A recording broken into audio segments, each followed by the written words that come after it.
May kukwento kami sa inyo about sa aming dalawa. If interested man kayo or hindi, okay lang din. Sa mga interesado, Pwede makinig.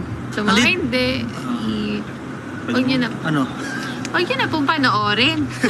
Kinumpirma na nga ng social media vlogger, influencer na si Jamie Bautista ang hiwalayan nila ni Anthony Leodance matapos sa ilang taong pagsasama. Narito ang kanyang saloobin na ibinahagi niya sa kanyang Facebook page hinggil sa kanilang breakup. Matapos ang mga haka-haka ng mga netizens, kinumpirma niya na ang hiwalayan nila ng kanyang asawa. Si Jamie Bautista at Anthony Leodance ay 9 na taong nagkasama. Si Anthony ay 18 years old habang si Jamie naman ay 20 years old nang sila ay magpakasal. Ayon kay Jamie, ayon umano ang pinakamasayang taon ng buhay niya. Matatanda na umaming nagloko si Anthony noon sa kanilang relasyon. Ito ay mapapanood sa isa sa kanilang mga vlogs. May malaking bagyo na dumating sa buhay ko.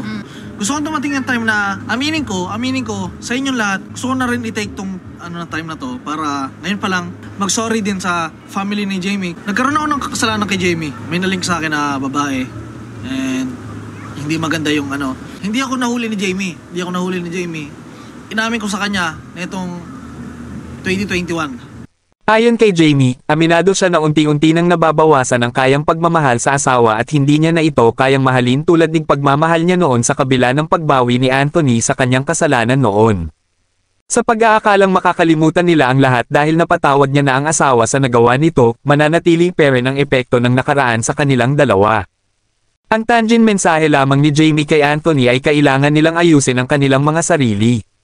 Sa huli, sinabi ni Jamie na maayos nilang napag-usapan ang paghihiwalay at napagdesisyonan nila itong pareho.